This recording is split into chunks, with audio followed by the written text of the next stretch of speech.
Hello students. So students, we will continue with the revision of tissues.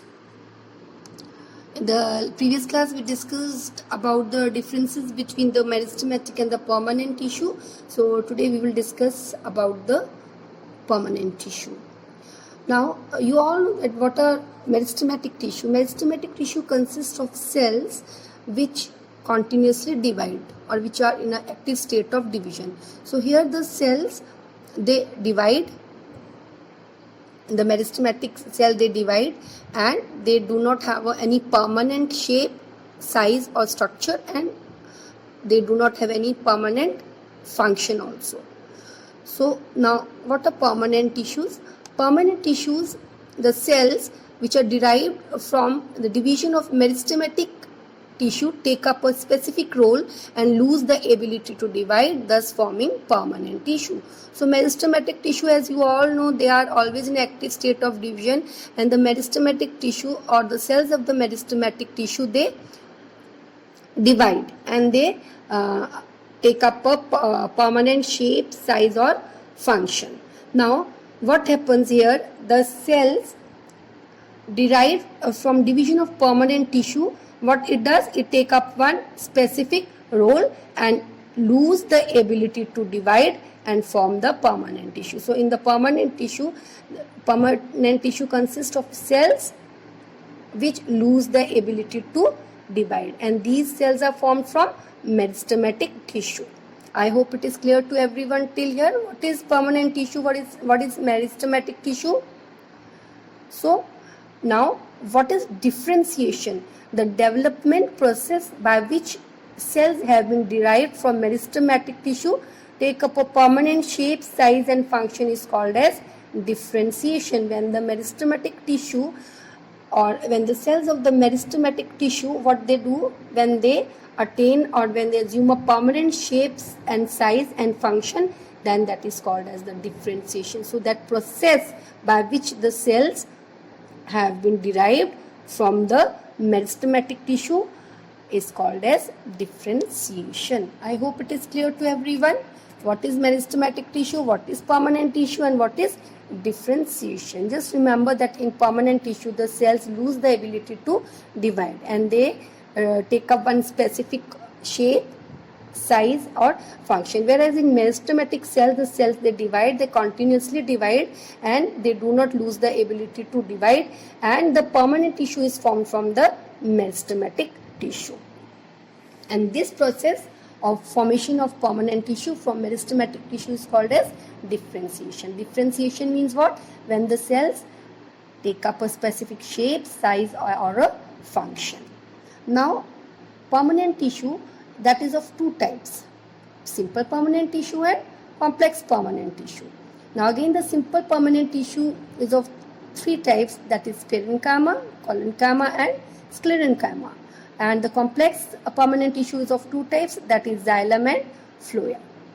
Now what is simple permanent tissue and complex permanent tissue? Simple permanent tissue is a tissue or it's a permanent tissue which is made up of single type of cells and all the cells are similar. You all know simple permanent tissue, it is a permanent tissue. They take up some specific function and they have a specialized, the cells have a specialized shape and a structure. But simple permanent tissue are those permanent tissue which consist of only one type of cells. Whereas in complex permanent tissue, it's a permanent tissue, so the cells, they have a specific shape, size and structure and also function. But they are complex permanent tissue. Why? Because here the tissue is made up of more than one type of cells and all the cells are different. I hope it is clear. So complex permanent tissue is of two types, that is xylem and phloem, and they consist of different types of cells. I hope it is clear to everyone. Now the difference between simple tissue and complex tissue. Simple tissues are homogeneous, means they are made up of only one type of cells, whereas complex tissues, they are heterogeneous. They are made up of many types of cells, and the cells are different. Now we come to simple permanent tissue. So simple permanent tissue occur in all the parts of the plant, whereas complex permanent tissue occurs only in the vascular region. Vascular region, where the vascular bundles, that is xylem and phloem, are found, or you can say xylem and phloem are the complex permanent tissue. I hope it is clear to everyone. Now please see this table, the difference between the parenchyma, collenchyma and the sclerenchyma. And what are these parenchyma, collenchyma and sclerenchyma? They are the simple permanent tissue. Now let us discuss the characteristics as well as the difference between the three types of simple permanent tissue. Parenchyma, here the cells are thin walled. In collenchyma, the cell walls are thickened, but here the cell walls are thickened at the corners, and in sclerenchyma the cell wall is thickened, full cell wall is thickened. Just remember, in your collenchyma it is thickened only at the corners. Now in parenchyma, cells are loosely arranged. Now you need not have to learn all the things by heart. In parenchyma the cell wall is thin, so cells, they are loosely arranged, okay, whereas in collenchyma the cells are thickened at the corners. So when they are arranged, what happens, they do not leave any space between the cells because the cell walls are thickened, okay, and the cells are compactly arranged. Same thing happens in sclerenchyma also. In sclerenchyma also cells are compactly arranged because the cell wall is thickened. So when the cells are arranged, what happens, the cell wall is thick and it does not leave any intercellular space also, and the cells are compactly arranged because the cell wall is thickened, and when the cells are arranged, the thick wall stuck with each other, so it does not leave any space in between. Second point, the cells are loosely arranged, that I told you just now. In parenchyma, cells are living, nucleus is present. Collenchyma, cells are living, nucleus is seen, whereas in sclerenchyma, cells are dead and devoid of cellular contents. Like most of the cellular contents are not present. What do you mean by cellular contents? What is present inside the cell? Cell organelles. So cellular contents mean the cell organelles. Now next point, in parenchyma the cells are spherical, polygonal, oval, rectangular or rod shaped, whereas in collenchyma the shapes are variable, and in sclerenchyma the cells are elongated. In parenchyma, next point, many intercellular spaces. This I told you in the beginning only. Why many intercellular spaces? Because here the cell wall is thin.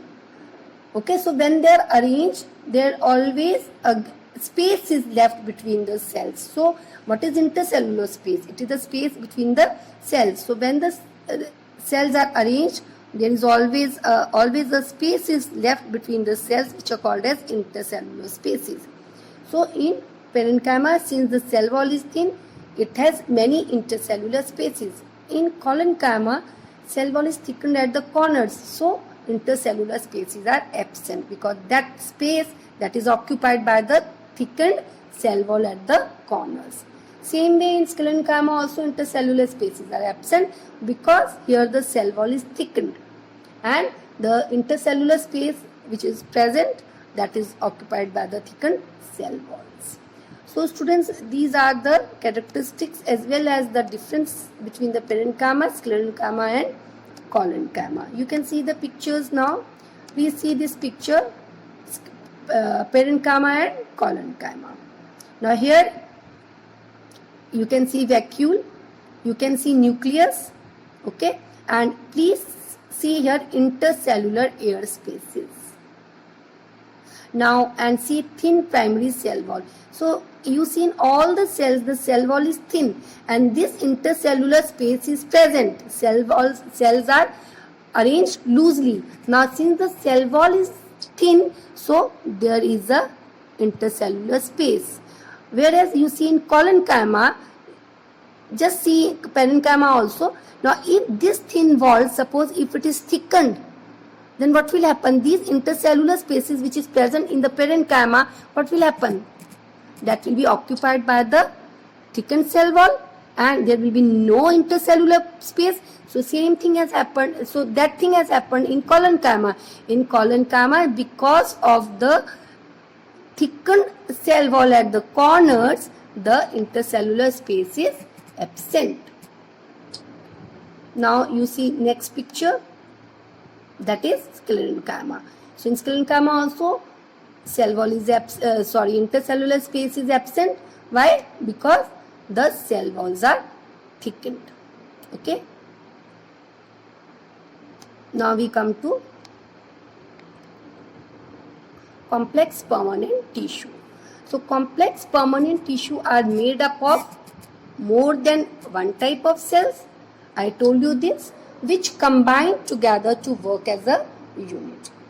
They transport water and food material to various parts of the body, plant body, and they are of two types, that is xylem and phloem. So complex permanent tissue are made up of different type of cells, and they are of two types, that is xylem and phloem. Xylem helps in the transport of water and phloem helps in the transport of food. Now please see the structure of xylem. Xylem and phloem are called as vascular tissues or vascular bundles. Xylem and phloem together are called as vascular bundles. Now see the structure of xylem. So vascular tissue are made up of xylem vessels, which are the main conducting cells, means which help in the transport of water. It consists of xylem tracheids, also conduct water but are not as well adapted as vessels for these functions. So both of them conduct water, but vessels are well adapted for conduction of water. Then xylem tissue consists of xylem fibers. They have no role in water transport but function in support. So as I told you in the beginning, the complex permanent tissue consists of different types of cells. So what are these different types of cells? Xylem vessels, xylem tracheids, xylem fibers, xylem parenchyma. Xylem parenchyma acts as a packing tissue. Okay, and vessels and tracheids are dead cells and they form the system of tubes through which the water can travel. So these are the different types of cells which are present in or which forms the xylem tissue, and they all function as a unit.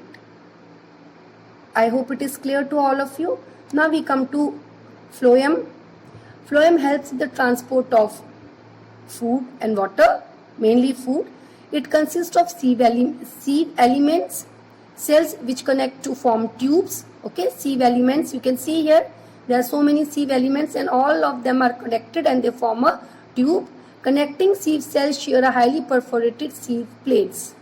Okay, supported by companion cells. So it has sieve elements which form the sieve tubes. It has companion cells, okay, which helps in the loading and unloading, and it also has xylem fibers which gives strength or which supports, and it also has phloem also have phloem fibers and it also has phloem parenchyma. So phloem fibers, what is the function of phloem fibers? As in xylem fibers, the main function is in support. Same way, phloem fibers also, their main function is in support. And xylem parenchyma function as the packing tissue. Same way, phloem parenchyma also functions. So I hope it is clear. So students, in the next class we will discuss about animal tissues. Thank you students.